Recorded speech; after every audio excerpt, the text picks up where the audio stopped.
सच्चिदानंद रूपाय विश्वोत्पत्त्यादिहेतवे तापत्रय विनाशाय श्रीकृष्णाय वयं नमः।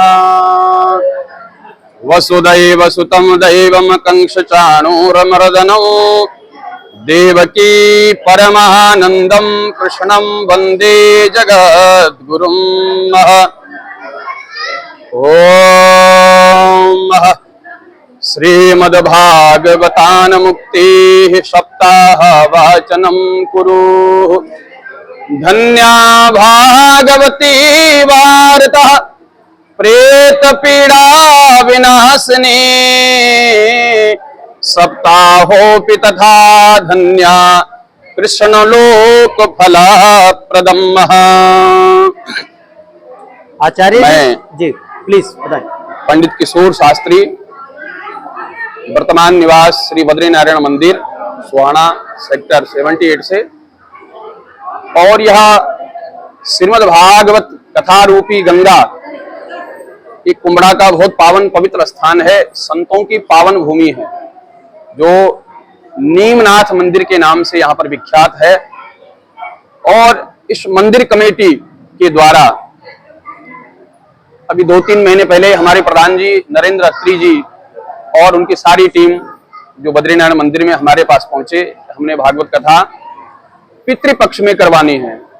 और पितृपक्ष में भागवत जी का महत्व 100 गुना ये मान लो बढ़ जाता है, क्योंकि प्रेत पीड़ा विनाशिनी ये जो है पितरों के कल्याण के लिए ही भागवत महापुराण की कथा का आयोजन करवाया जाता है।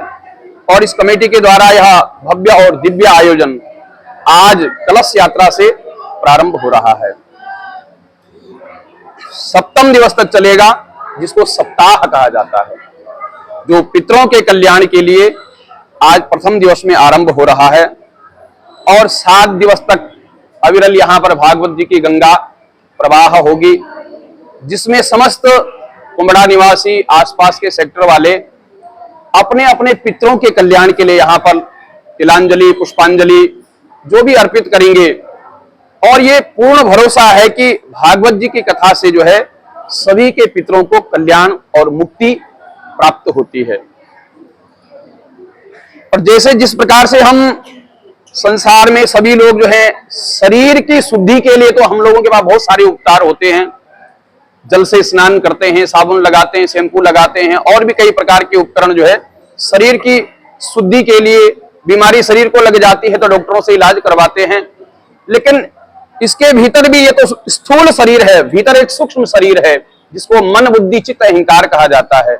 उसके शोधन के लिए जो कहा गया है, उस श्रीमद् भागवत महापुराण मन की शुद्धि के लिए काम करता है।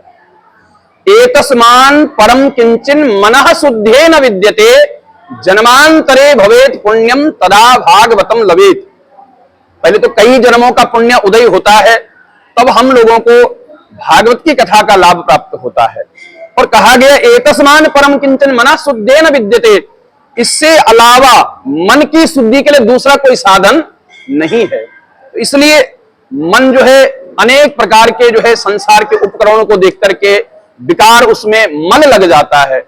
उस मल को धोने के लिए और मन को पवित्र करने के लिए श्रीमद् भागवत महापुराण की कथा का ये दिव्य सत्संग किया जाता है, जो इस कमेटी के द्वारा आज यहाँ पर प्रारंभ हो रहा है। तो अवश्य ही इस महायज्ञ से, सप्ताह के यज्ञ से, उसमें लिखा हुआ है कि ये मानवः पाप कृतस्तु सर्वदा सदा दुराचार रता विमार्गः कामाग्नि दग्धः क्रोधग्नि दस्ता सप्ताह यज्ञेन कलौ पुनन्तिते। जो मानव जो है अनेक प्रकार के दिन रात जो है बुरे कर्मों में, पाप कर्मों में लगा रहता है, सप्ताह यज्ञेन कलौ पुनन्तिते, सप्ताह भागवत की कथा सप्ताह को सुन करके ये सभी पाप जो है निष्पाप हो जाते हैं, सब जीव शुद्ध हो जाते हैं। ऐसा भागवत की महापुराण की ग्रंथ का जो है प्रमाण है। शास्त्री जी, एक सीधा सवाल है कि 7 दिन की बात आप कर रहे हैं, साप्ताहिक जो ये कथा चलती है ज्ञान यज्ञ की, इसका 7 दिन का महत्व क्या है? जैसे कि कोई पहले दिन सुनता है, कोई आखिरी दिन, क्या 7 दिन का लगातार सुनने का उसका अलग फायदा है? देखिए, 7 ही दिन कोई सुने तो उसका विशेष फायदा है। क्योंकि कथा प्रारंभ से जब होती है तो एक सारबद्ध कथा चलती है 7 दिवस तक। तो पहले दिवस से 7 दिवस तक जो है उस कथा का सार लाभ प्राप्त होता है।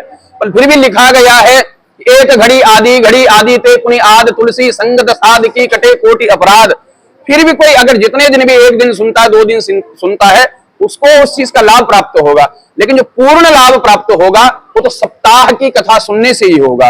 आप लोगों ने श्रवण किया होगा कि भागवत की कथा गौकर्ण जी ने अपने भाई धुंधकारी के उद्धार के लिए की थी, जिसमें जो है धुंधकारी एक बांस के भीतर प्रविष्ट होकर के 7 दिवस तक उसने कथा सुनी और 7वें दिन पूरे बांस को फाड़ करके उसको एक दिव्य शरीर प्राप्त हुआ और उस दिव्य शरीर को प्राप्त करके विमान उसको लेने के लिए आया। अच्छा देखो, विमान का भी अर्थ है कि विमान ऐसा नहीं कि कोई रथ उतर करके आ गया।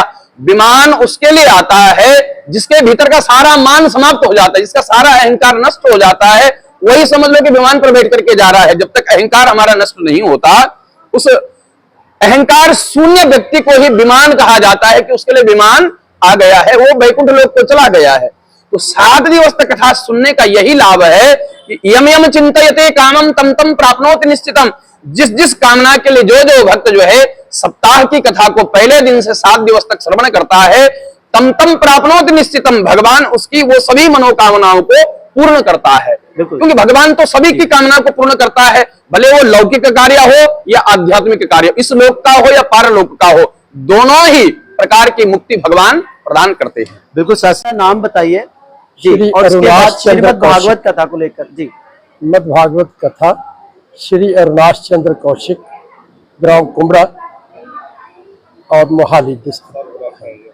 सर क्या कहना चाहेंगे, श्रीमद् भागवत कथा यहाँ आज कलश यात्रा से आरंभ होने जा रही है, कैसा प्रतीत होता है, क्या आस्था है आपकी, क्या कहना चाहोगे इस चीज को लेकर? श्रीमद् भागवत कथा का जो पूर्ण विस्तार से जो इसका व्याख्या है वो आपने पंडित जी आचार्य जी से काफ़ी अच्छी तरीके से सुन ली है।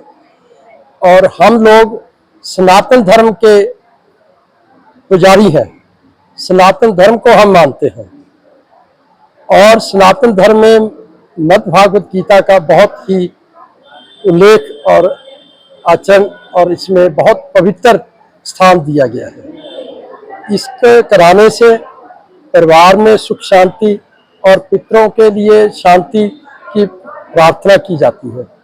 और कृष्ण भगवान जी का जहाँ पे भी गुणगान होता है तो उनका तो एक नाम लेने से ही आधार उदार हो जाता है। और ये श्रीमद् भागवत गीता का तो कहना ही क्या, 7 दिन जो कथा सुनी जाएगी, सब लोग ग्राउंड अपने कुमरा से। बिल्कुल, एक सवाल हो रहा है आपसे कि 7 दिन श्रीमद् भागवत कथा ज्ञान यज्ञ का आयोजन चलेगा, तो श्रद्धालु जो यहाँ पर आएंगे उनके लिए प्रसाद वितरण के साथ साथ क्या भंडारे का भी व्यवस्था की गई है मंदिर कमेटी की तरफ से? हाँ, जो मंदिर कमेटी है इनकी इसमें बड़ी कंट्रीब्यूशन है और हर चीज का, हर बात का ये ध्यान रखते हैं। श्रीमद् भागवत गीता होगी, पूजा होगी, कथा होगी, प्रार्थना होगी और उसका प्रसाद जो भक्तजन आएंगे उनको सबको बांट दिया जाएगा। और बीच बीच में जब भी, जैसे 2-3 दिन का तो फिक्स हो चुका है, भंडारा भी होगा, आखिर में अंत के दिन में तो होता ही होता है, बिल्कुल उसके बीच में भी होगा। सर कथा का समय क्या होगा वो बता दीजिए। कथा का समय शाम को 4 बजे से लेकर 7 बजे तक होता है और उसके बाद प्रसाद आरती वगैरह होगी और जिस दिन भंडारा होगा तो 7 बजे के बाद भंडारा होगा। एक आखिरी सवाल है आपसे कि जो श्रद्धालु श्रीमद् भागवत कथा का आनंद लेना चाहते हैं उनसे आप हमारे चैनल के माध्यम से क्या अपील करना चाहोगे? हम यही चाहेंगे कि ज्यादा से ज्यादा श्रद्धालु यहाँ पे आए और यहाँ पे श्रीमद् भागवत गीता का आनंद लें, सुने और उसका फल प्राप्त करें। और हम सबको 2 हाथ जोड़ के बेनती करते हैं कि ज्यादा से ज्यादा हाजिरी लगवाएं। धन्यवाद सर, धन्यवाद।